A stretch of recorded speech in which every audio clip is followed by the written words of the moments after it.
جس کے اندر یہ ذرہ برابر بھی چیز ہوگی نا، اپنے آپ کو بڑا سمجھنا، دوسروں کو حقیر سمجھنا، وہ جنت میں داخل نہیں ہوگا۔ حضور نے فرمایا ان اللہ اوحا الی، اللہ نے مجھ پر وحی نازل کی، اللہ یفخر احد علی احد، کوئی کسی پر تکبر نہ کرے، ولا یبغی احد علی احد، اور کوئی کسی پر سرکشی نہ کرے۔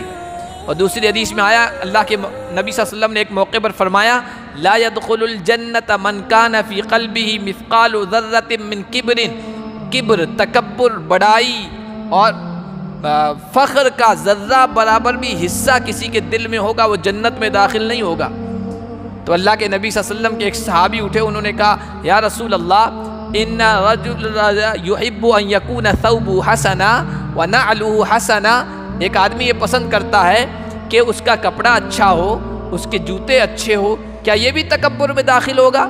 تو اللہ کے نبی نے فرمایا نہیں، یہ تکبر میں داخل نہیں ہے، یہ تکبر میں داخل نہیں ہے۔ ان اللہ جمیل یحب الجمال، اللہ خوبصورت ہے، خوبصورتی کو پسند کرتا ہے، اچھا کپڑا پہن لینا، اچھے جوتے پہن لینا، اچھا مکان بنا لینا، یہ تکبر نہیں ہے۔ تکبر کیا ہے؟ اللہ کے نبی نے فرمایا الکبر بطر الحق وغمط الناس، تکبر اس چیز کا نام ہے کہ حق بات آپ کے سامنے آئے اور آپ اس کو ٹھکرا دیں۔ ٹھکرائے کیوں؟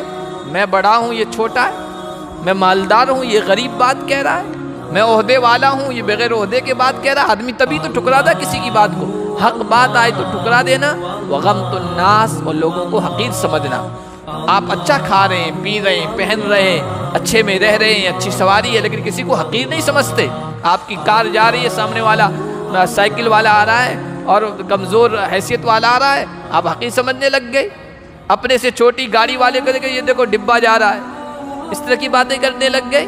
یہ ہے یہ غمط الناس ہے، لوگوں کو حقیر سمجھنا، یہ تکبر ہے، اور تکبر اللہ کو بالکل پسند نہیں آتا ہے۔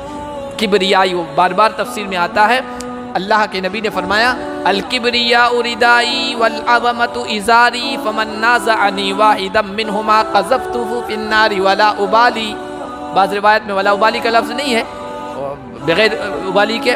حضور نے فرمایا، اللہ فرماتے ہیں تکبر میری شان ہے، میری یہ چادر ہے، اوپر کا جو کپڑا ہے، اور عظمت بڑائی یہ میری ازار ہے، میرے نیچے کا کپڑا ہے، اور جو کوئی بھی ان دونوں کپڑوں کو مجھ سے چھیننے کی کوشش کرے گا، یعنی تک بڑا بننا چاہے گا، تو میں بغیر پرواہ کیے ہوئے اسے جہنم میں ڈال دوں۔